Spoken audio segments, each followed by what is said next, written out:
my favourite song. I love that song. Leaving Nothing Out, Boy George is here, sharing his life story in a new book. Claire Balding reveals the unusual... Boy George and Matt Lucas are here.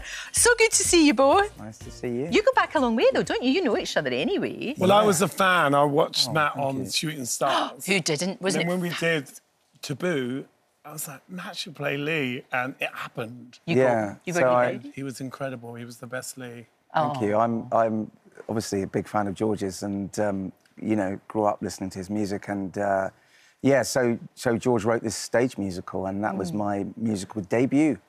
Yeah. Gosh. Yeah. You weren't the only one, though, because there was somebody else there as well. Luke Evans was there too. Yeah. Look at Luke Evans as a child. And Luke's, yeah, I'm going to... we're both going to see that play soon. Yeah. Oh, the Billy Baxter's Billy? Yeah. It's really good. Yeah. It's really fun. Isn't it funny how, you know, that you all sort of know each other and there's all these connections and you've kick-started a lot of careers, George? Well, yeah, but we have a lot of mutual friends as well in common, so... Yeah. We're in the Philip Sonnon fan club. We are. But we first met each other in Heaven nightclub. That's where we got talking, and George says, yes, I've got this musical and I'd love you to come and do it. And then it all worked out. Yeah, I was thrilled. Which is fantastic. You look younger now than you did back then, if you don't mind me saying. Oh, it's kind you look of exactly you to the say. same, which is ridiculous and annoying. But you do. Thank you. Now, look, the last time you were on, we were talking about Christmas cracker jokes, weren't we? Yes. And we get so many Christmas cracker jokes. Yeah, so in my book, The Boy Who Slept Through Christmas, there's Leo, the lead character. One of the many things he does is he writes some terrible Christmas cracker jokes. Really bad. So we asked viewers to send theirs in, and we've got 3 here. Have you picked the that I've picked, best worst, if you know what I mean? The best worst, yeah, right, exactly. Go. Here See if you make us laugh like this. Georgie, you ready? Right, go. Here we go. What's yellow, a bit nutty, and swings from tree to tree? I don't know. Tell me. Tarzipan. Oh, man, that's really bad. Really bad. Really bad. Go on, OK, here's a bad one. Do worse. What's orange and sounds like a parrot? Orange and sounds like a parrot? I don't know, is it rude? A carrot! A carrot! It's not rude at all! Yeah, don't worry. I like that. I'm very wholesome these days. All right, here's the last one. This is more Christmas themed. Go. Why did the choir have to cancel their carol concert? They caught tinselitis. Oh! Yay! Yay! My favourite. Yeah. Santa goes to the doctor and Santa says, I've got a mince pie stuck up my bottom. And then the doctor has a wee look and says, you have indeed got a mince pie stuck up your bottom, but we've got cream for that. You should not be on TV, you know that. That's the worst joke. They should take your licence away from you. That was really bad. It was I'm really good. sorry. Hilary, have you got a joke? Yeah, there's definitely a medical flavour to all these, aren't there? Go on, then. So where does Santa go when he's sick? I don't know. Oh, the elf centre. Oh! Absolutely.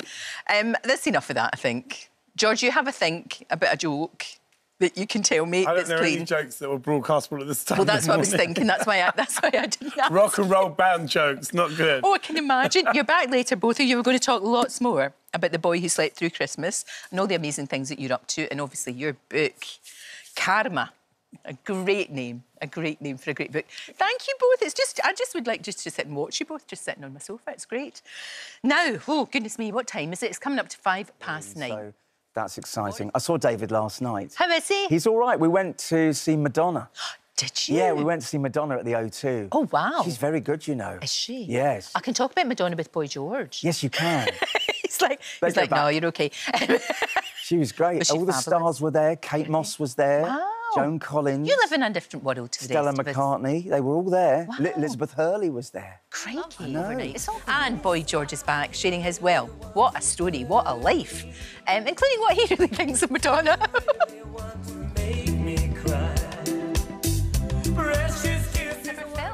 And she also talks about her new boyfriend, Travis, saying that they've actually been dating since August, and he said that he wooed Taylor using a handmade bracelet with his phone number on it.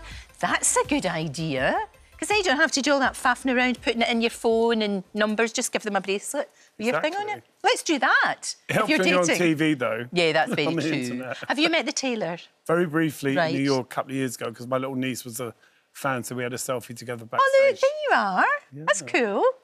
Excellent. You've met everybody. I'm going to talk to you loads in just a moment, but first, back to Andy in the snow. Hi, Andy. Oh, Lorraine, but has Boy George met me? The Swifts are one thing, but has he met me? Of course he has. I think the answer to that question is yeah, I know. I know. Good luck to you. Boy George is right here sharing his life story in a new autobiography. It's called Karma. There it is, gorgeous picture. Boy George, I'm loving that picture. You look fabulous. Yeah, it's good, isn't it? And with your hats, your signature hats. Absolutely. Is this a definitive, would you say?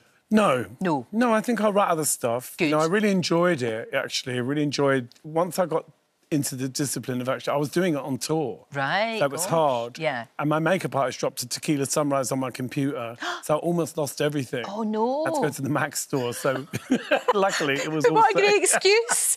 Couldn't write my book. And she couldn't care less either. She was like, shouldn't have left it there. She was like... I dropped a tequila sunrise on it.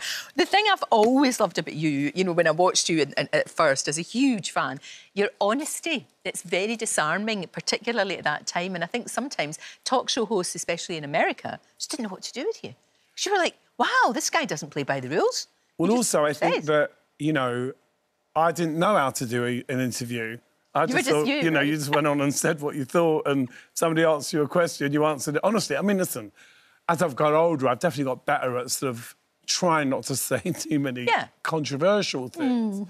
But in a book, what's great is that you can write things down in a more intelligent way, so it doesn't sound as critical sometimes as people think, you know. Right, exactly, because the thing about you is you've got a great sense of humour and you will say something, you know, just off the cuff, or you'll put a wee tweet out, or you'll do whatever.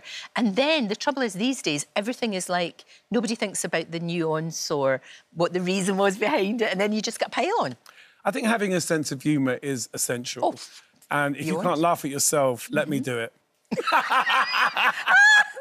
I love that. And I love that you've got, I mean, you don't just have wee spats with kind of like nobody. You have spats with Madonna and Adele, but they're not really spats. It's just, it's funny.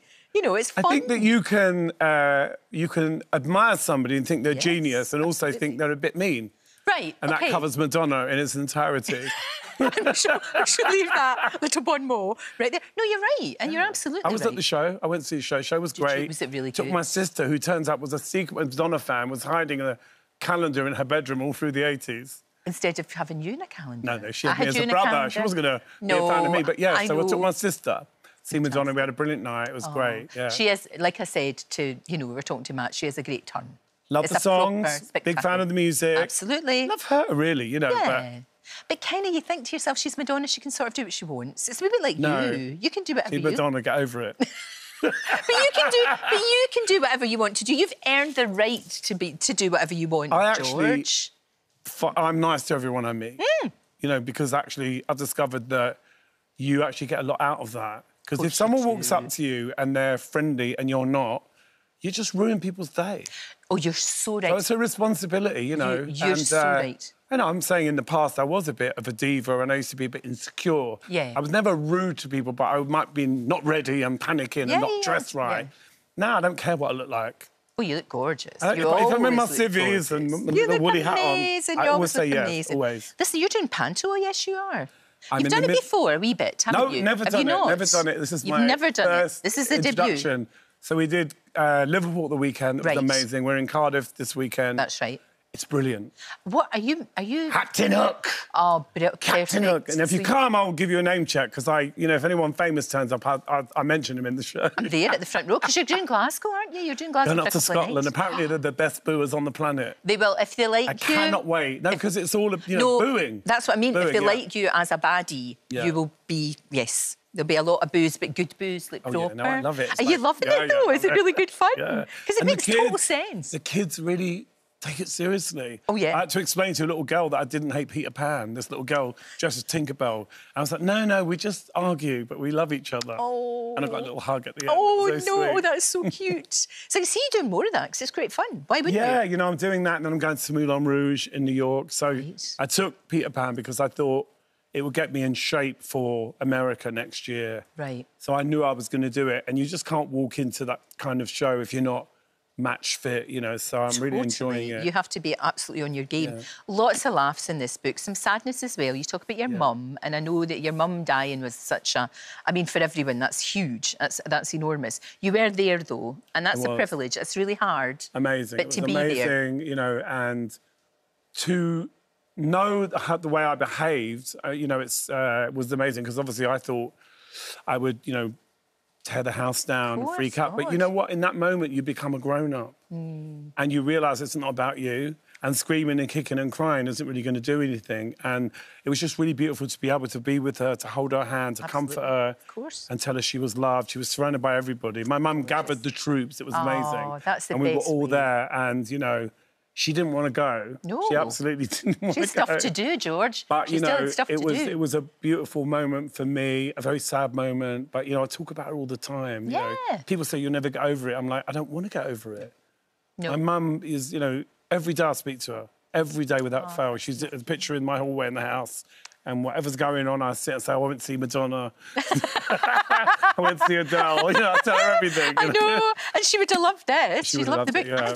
Now, tell me about this. So this is an album I'm featuring on Punk Soundcheck, Punk in 3D, and I'm on that. Wow. It's a track called Be Electric. And obviously, I know you've been loving vinyl, because you've been having loads of vinyl on the show. I love it. So exciting. I do, and I've got an old record player now that I invested in, and I brought down... I'd love to know what you think of this album. It's very alternative. Is it? Yes. But that's good. See, you're always at the cutting edge, and I shall pretend to be at the cutting edge, George. It's quite good for putting your makeup on. Oh. If you want to be edgy, you know. Yeah, you can do it to... Well, why not? I just think, music, what would we do without it, and what would we do without you? You are fabulous. Thank you so much for coming on. And have an amazing Karma, Christmas. You too. You have a great Christmas. Karma is out now. See you in Glasgow as Captain Hook. And Cardiff on the weekend. Cardiff on the weekend. It's all going on. It's wonderful. Right, Rylan, lovely Rylan, and Emma. What a great partnership, you two. Oh, thanks, George. It's lovely to see George as well. We've got a lovely little show coming up today. At 9 o'clock. I'm away to play this and dance about and put my makeup on. See you tomorrow.